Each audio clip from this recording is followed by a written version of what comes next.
আপনাদেরকে নতুন করে কিছু বলার নেই। আপনারা সবাই দেখেছেন এই সরকারের গোয়েন্দা সংস্থাগুলো তারা তুলে নিয়ে যায়। তারপর আপনারা দেখেছেন নেত্র নিউজে যে খবর বেরিয়েছে, তাদের সেই টর্চার সেল যেখানে আছে সেখানে তারা নাম দিয়েছে আয়নাঘর।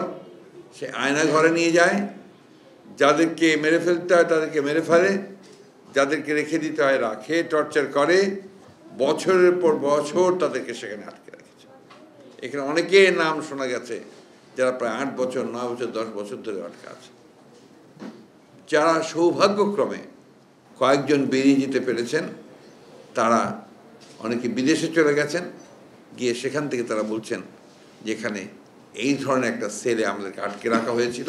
আমাদের ভারপ্রাপ্ত চেয়ারম্যান জনাব তারেক রহমান সাহেব তিনি নিজে বলেছেন যে আমিও সেখানকার একজন ভিকটিম।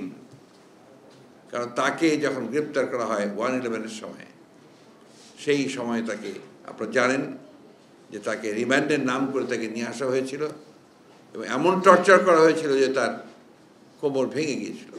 আমরা যারা যুদ্ধ করেছিল আমাদের সবচেয়ে বড় দুঃখ ওই জায়গায়।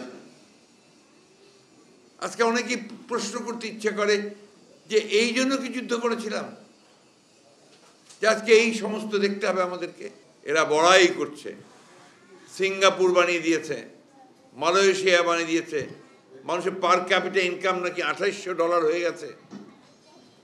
আর ওইদিকে চা শ্রমিকেরা 120 টাকা প্রতিদিন পায়, আন্দোলন করছে, সংগ্রাম করছে। ওইদিকে শতকরা 42 জন মানুষের দারিদ্র সীমার নিচে চলে গেছে, দুবেলা খেতে পায় না। তারপরেও তারা বলবেন যে আমরা নাকি আপনার উন্নয়ন দেখতে পাই না, আমরা উন্নয়ন দেখতে পাই না।